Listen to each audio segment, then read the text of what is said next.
80% of entrepreneurs are wrong about everything. Discover how to stop failing to hit 7 figures in today's episode with Jay Allen. He is the founder of My True North, the ethical coaching company.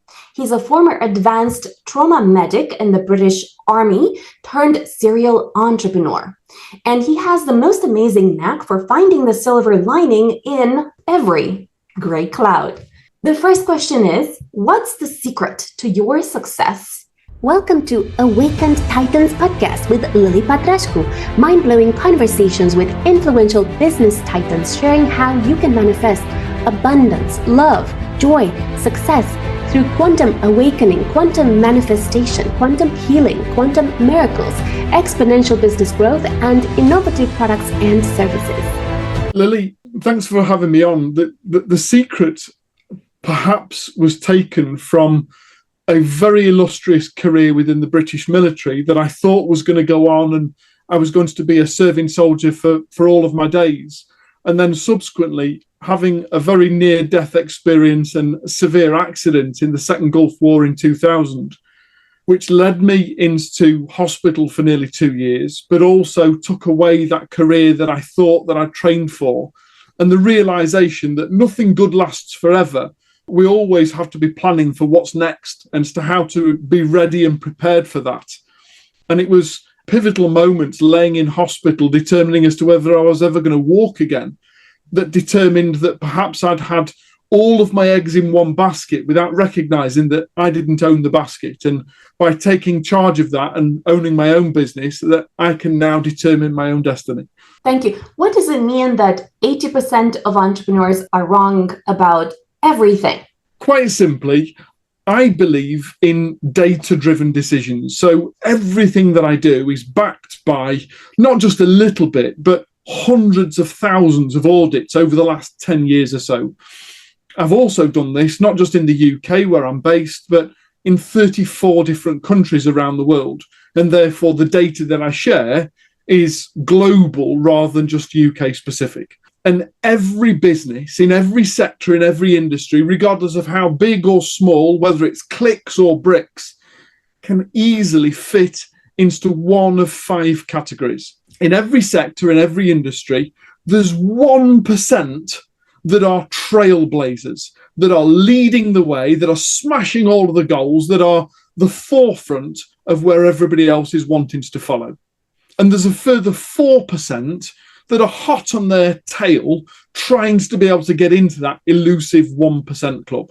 And 15% of businesses in every sector, in every industry, are doing more traditional style growth, a little bit and more projectable. And yet 60% of businesses are stagnant and aren't even growing at the rate of inflation. And 20% of businesses close and fail every year.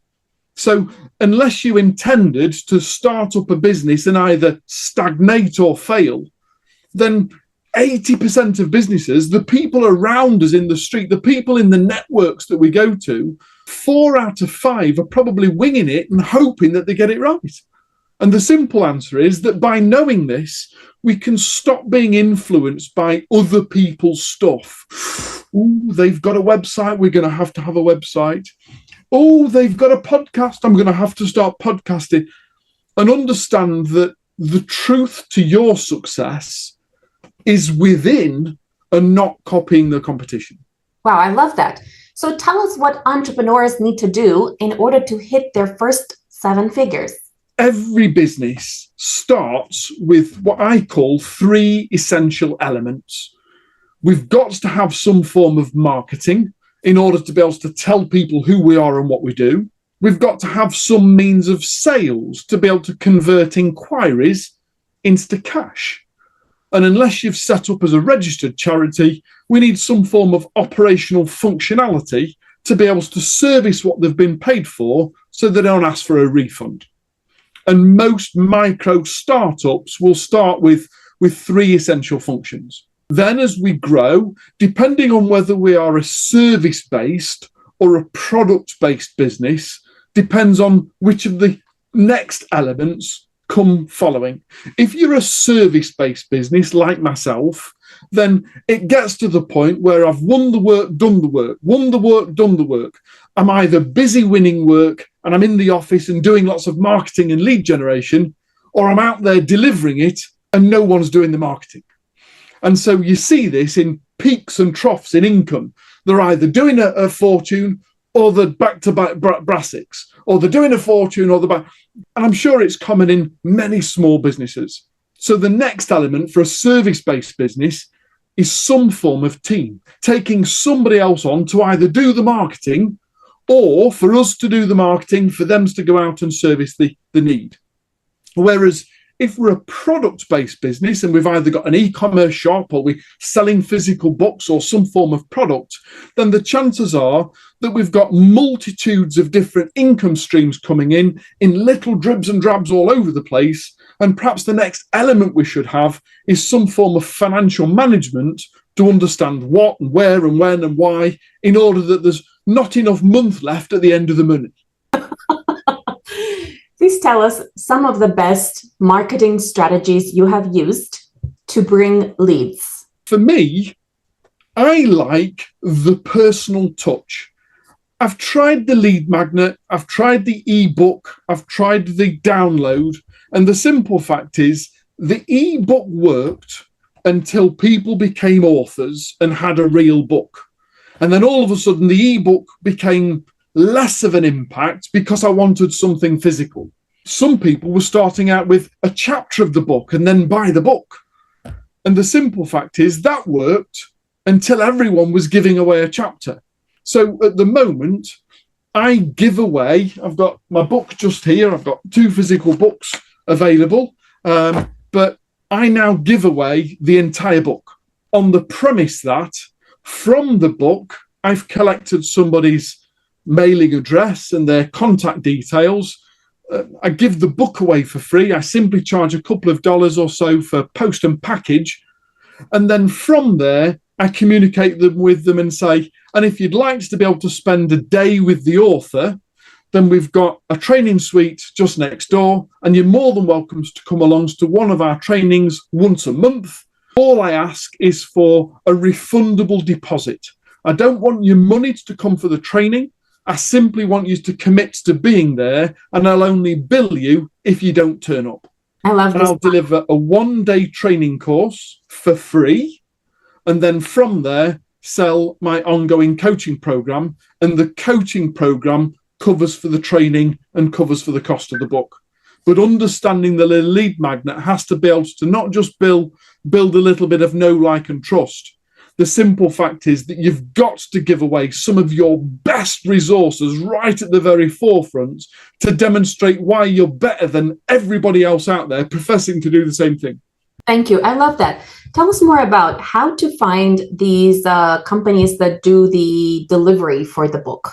So we started off using Amazon KDP, I think it is, the Kindle version.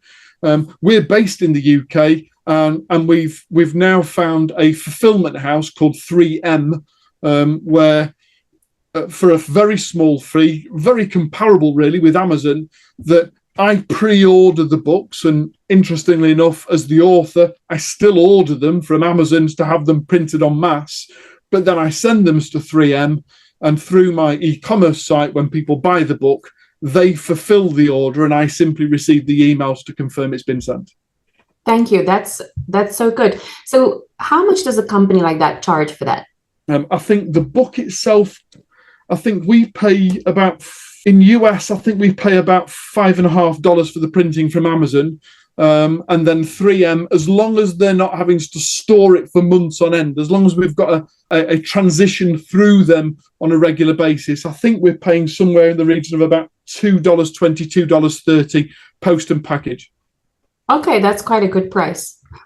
Great. Okay, so tell us more about why does this method of the book and then the seminar of 1 day work better than other methods for you? And of course, every single person will have a method that works for them the best. Why do you feel that works better for you? One of the big things, certainly when selling high ticket items like ongoing coaching programs, one of the big things is that fear of the not just know, like, and trust, but know, love, and trust, and be so emotionally engaged in the outcome that you're ready to be able to make the investment. And whilst the book is a great way of being able to share content, it becomes difficult to be able to associate the content with the author and what comes next. And therefore, utilizing the book and a physical book as a means of being able to, as a hook, in order to be able to attract them to be able to come along to a free seminar. If you've already had a free book and you've now got access to a free day with the author, why wouldn't you? And it gives me the opportunities to be able to just delve inside. Our program takes between 12 and 24 months to complete. It's a proper transformation from growth to scale. And you can't do that overnight. And I know full well that if I can just demonstrate that this is what the program looks like, and we haven't got time to cover all of that in a day, so we're just going to take out one sliver and give you a taste of the pie, but something that's so relevant at the very start of the journey that you almost want the rest of the pie and ready to be able to make the purchase and buy the coaching, as opposed to saying, well, I want you to spend $20 or $30 on my book, and then I want you to spend $100 or $200 on a workshop, and then at the workshop I'm going to try and sell you into a $5,000 or $10,000 program. Understand that the more that you invest in them at the beginning, the better the lifetime value, as opposed to just the ROI on the day. Thank you. Why did you find, for example, that gifting the book as opposed to just taking them directly to the seminar directly without having the book, why does that work better? I'm not that good on webinar. I've tried it several times over. I'm far better in person than I am trying to communicate effectively to a room full of people on a webinar where I only can see me and I've just got a chat function on the other side of the function. I know that my conversion rate drops with webinar. Whereas if I've already gifted something physical to you, as something tangible that's in your hand that you can touch and taste and smell and feel, and then subsequently give you the options to be able to come and spend some time with me as an author, face to face, in a small group of other people who've all got something in common, then in actual fact, collectively, there's more chance of you moving from book to seminar rather than webinar. And from seminar in a room, I'm able to build far better know, like, and trust relationships with people that they feel more confident in being able to buy a program. Thank you. I've done previously Facebook ads where I've had events filled of, let's say, 250 people directly to a seminar that takes 24 hours. And it has worked out.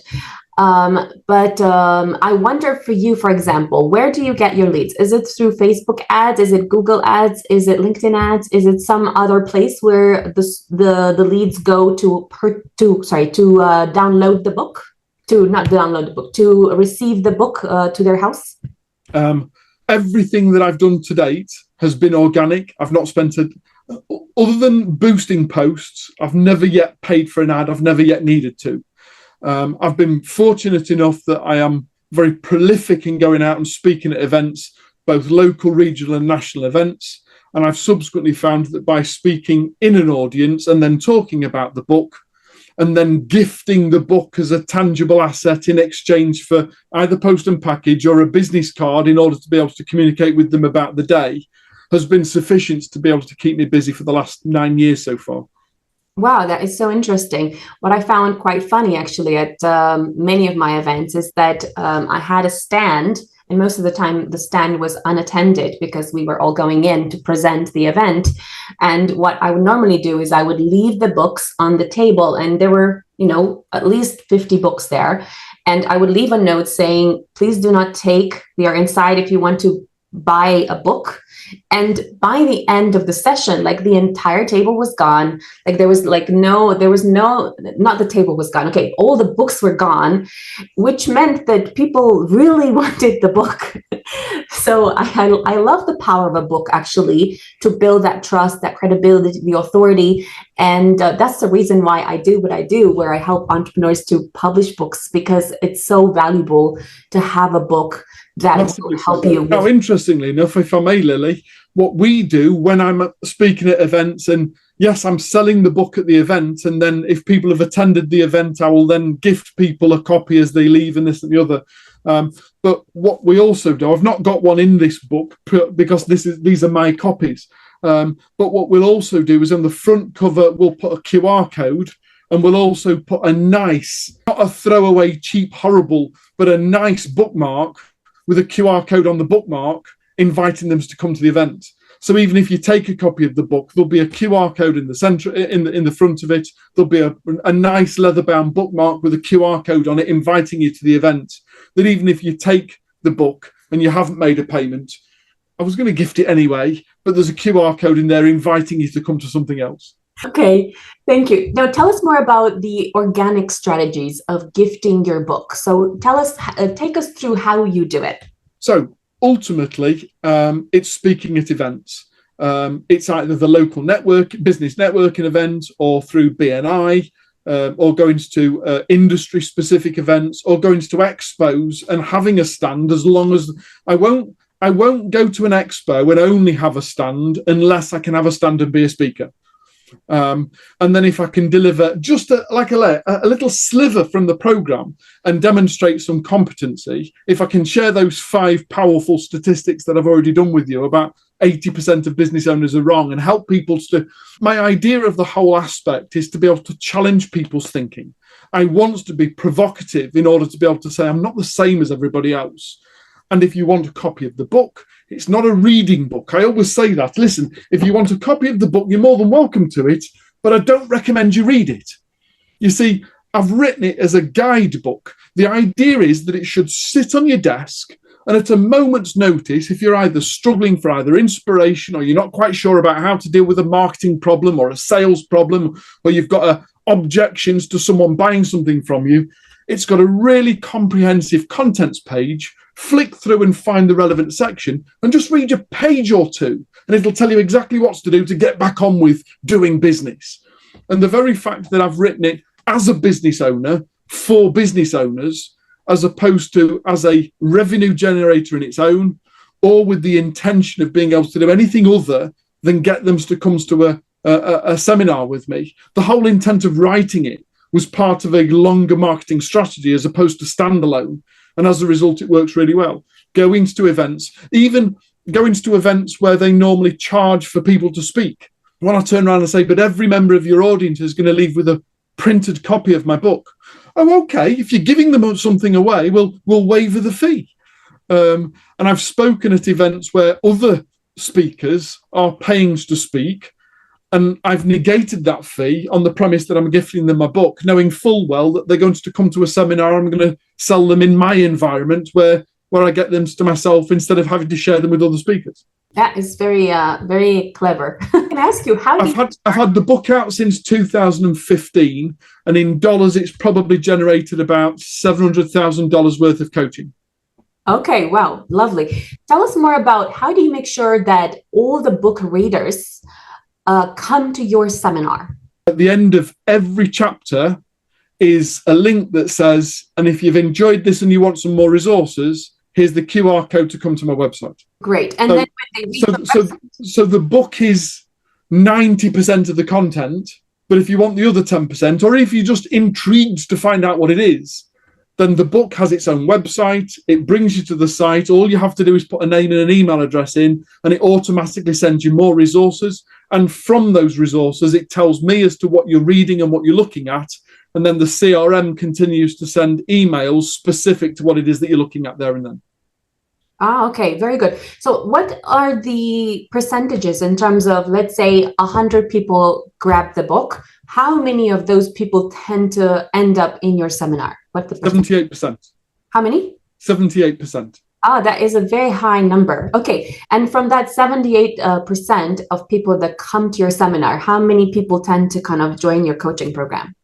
63% of them will buy something, even if that's a one-off intervention, and 13% of them will still be a client 24 months later. Wow, that is a ridiculously great number.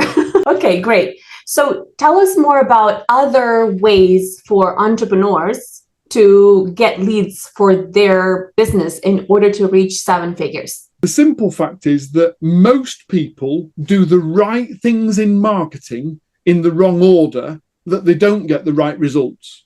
Let me just give you a quick example of the wrong order, and then I'll show you as to how to turn it round in order to be able to get a better return. Most people, and I'm not saying this of everyone, but the majority of people I've come across, and I've now worked or spoken to about 500,000 people across the world, most people in business will say, right, I'm going to work on LinkedIn. LinkedIn's going to be my place. This is the platform I'm going to concentrate on. They go on LinkedIn and they say, right, I've got to create a post. What do I need to tell people about me and my business and what I have to offer and who I help and this and the other? And they'll craft a whole series of messages about what we do and how we help and all of the nice stuff about us. And then they'll post it on LinkedIn and they'll make sure that all of their 5,000 connections have got it and they'll share it across all the platforms. And tumbleweed as nothing converts. Because what they've done is they've started with the media, they've crafted the wrong message and then communicated to the masses. The right way of doing it is to identify who is my ideal target client. As we talk about in the States, who's the niche? What do I need to know about the ideal target client? I've worked with about 8,500 businesses so far to be able to 10x their business. And I still think of the 3 programs that we deliver, that whenever I'm writing content for the first program, when I'm writing content, I'm writing to one individual, the most successful person that's ever been through that program. And I'm writing content on the premise that it's one to many. I'm going to write to an individual. I'm going to make sure that the content is relevant to that individual today. I'm probably going to be a social stalker and go and find them on LinkedIn first and find out what they've been talking about for the last 3 or 4 weeks. I'm going to be commenting on some of the things that they're already doing and then ensure that the post that I put out is relevant to where they are in their life right now. I want business to business is a thing of the past. Business to consumer doesn't exist. We're in the P2P business, the people to people business. And we've got to be able to understand that in order to be able to sell them something, we've got to be relevant to them. And with all of that other stuff that's going off across the internet right now, all of the other bombardments of ads and interest, we've got to be able to cut through all of that to understand what's their problems today, even if it's got nothing to do with what you do as a business owner and the problem that you solve. We've got to maintain relevance with our ideal target audience. And therefore, if I can communicate one-to-one and then post it on a platform that I know that they're on, even if, well, I'll come back to my secret weapon in a second, but even if they don't see it straight away, then other people like them, the message will resonate with also. And I'll start to get comments and emoticons and shares. And then as long as I can communicate with each and individual one of those people and take it to a DM or offline, then I can start to say, that's really interesting. Maybe chapter 6 of my book would help with that. Let's just have a quick look and find out as to whether I can. Oh, you've got a book. Do you want to send me a copy? I'll tell you what, don't buy it. Let me send you a copy. And we've built that relationship. Now, I did say there was a secret weapon. So many people have jumped onto emails and DMs and social because it's free. I spend hundreds of pounds every month putting things in the post, mailing them to people to land on a doorstep. Why? Because so few other people are doing it that I'm competing with far less time and effort. And because it's a physical, tangible thing, it doesn't get thrown in the trash or it doesn't go into the junk or spam folder. It sits on a folder or a desk. It usually goes with a nice coloured envelope and a handwritten, some thought and effort's gone into making sure that this message, even if it's just me printing out the post that I put on social, folding it and put it into an envelope with a post-it note on that says, wrote this and thought of you. Wow, I love that. Tell us, why do you feel, for example, you gifting the book versus you just taking them directly to a seminar works a lot better? For example, for a property investor that wants to apply this exact strategy. Don't get me wrong, I'm not saying that it's our way or the highway. There's multitude of different ways of being able to get in front of an audience. All I know is that when I was doing straight to a seminar previously, I was competing with lots of other people that were doing straight to a seminar. By gifting somebody something tangible because I've now got something tangible to give them, show up rate is higher, drop-off rate is lower, conversion rate is almost double. I know that this pays for itself time and time and time again because I'm not competing like for like with anybody else that's just selling a seminar. Wow, I love that. Tell us more about how a property investor would message, like would create the messaging in social media in the same way that you've just described, so that they appeal to the right target market. So let's say a property investor that is looking for more property investors to do, to buy buildings or something like that. The problem is the fact that most people are going for the sale too early. I believe I'm significantly older than you are, Lily, and I've still been around the block a few times to be able to remember dating before you actually go out and get married. And yet so many people on social are turning up in new cold feeds, holding a wedding ring saying, marry me. And we've got to go back a step and understand that the lifetime value, LTV, is so much more important than ROI. And to do so, that means slowing down the relationship and being able to identify why that they should be buying from you, as opposed to, oh, I can sell to anyone. Do you know, I've spoken on stages, like I say, in 34 different countries across the world. I've met people called Jesus. I've met people called Goliath. I've met somebody called Zing. I've never met anybody yet called anybody. And yet I go to so many different places. I meet so many other business owners and I say, well, who's the ideal target audience? Who are you trying to really communicate with? Anyone who... I don't know anyone. I can rack my brains and I can't think of anyone called anyone.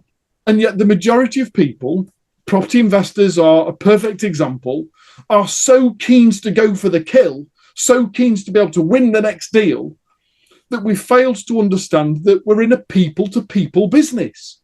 And we've got to understand, who do I not want to work with? Who am I going to disqualify early?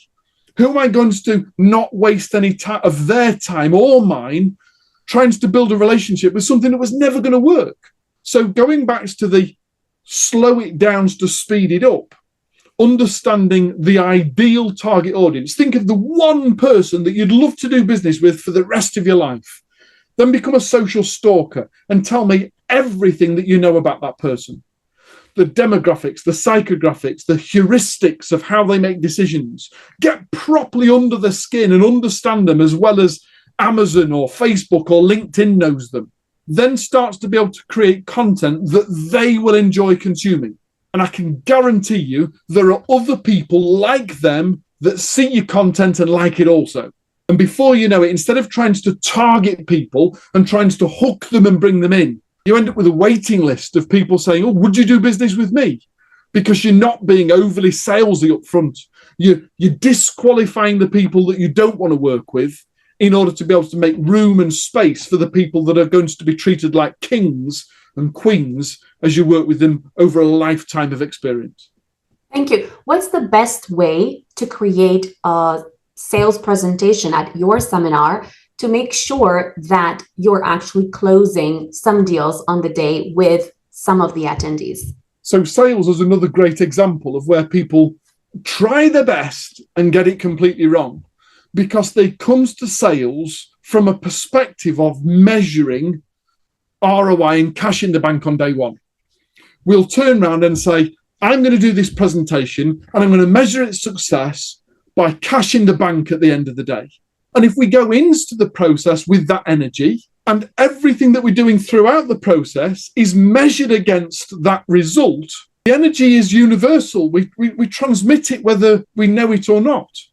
Whereas I will go into a seminar, I will go into giving a free book with 100% energy. I want to make sure that this book ends up in the right hands for the right reason, and that's all I've got an intention of. My entire focus is ensuring that the right content ends up in the right person's hands on the right day for them to make the right decision. 100% of my energy is based on the transition of gift. Now, let me just quickly give you an example, and this works a lot easier on a screen or in person than it would do on audio.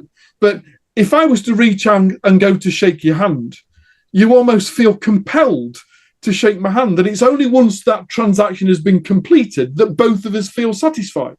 If I was to go to reach your hand and you chose not to, I'm left hanging, but you're almost felt awkward also.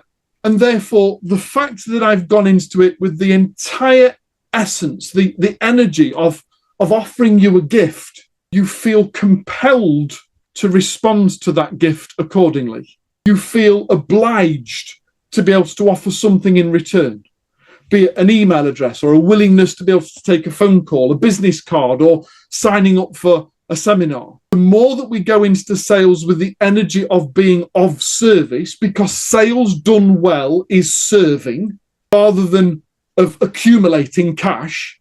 If we go into the process of sales as a service and understanding that if I want to serve you at my very best, the best way for me to be able to do that is on a one-to-one consultation where we work together over a period of time. Now, we're not ready for that at the point where we've only first met. So I leave all of that at the door and say, on day one, my service is to ensure that you receive my book well. The response from that is, thanks very much for the book. Oh, I noticed there's a QR code. What's that for? We run a free webinar every month, and you'd be more, as a book owner, you'd be more than welcome to be able to come along. We just ask for a refundable deposit in order to ensure that we can secure your place and pay for your lunch. When would you like to come? October or November? I haven't said, would you like to come? Because that's a yes or no answer. I've automatically assumed that you're ready to come because you've already got my book. So when would you like to come? October or November gives you a choice, so you're still in control, but I'm still controlling the choices that you've been given. Oh no, October's too late now. I could come to the November event. When is it? Well, the good news is we run it in December as well. So why don't you book on to November today? And if for any reason that there's a problem, we'll just transfer you onto the December course. How's that? Now I can take a deposit for your returnable deposit for your time in with me in November. Once you're in the room, I'm going to serve you my very best content on the understanding that I can't give you everything that I've got to give in a day. And I'm going to show you everything that I've got to offer. And then I'm going to talk about the sliver that we're going to give you today. And I'm going to give you my best content. And you're going to be so enamored by the best content I give you that you become intrigued by what else it is that I have to offer. And therefore say, at the end of the day, sometimes even by the first coffee, Jay, I can't even stay for the rest of today, but I want the rest of that. When can I sign up? Or would you accept me as a customer?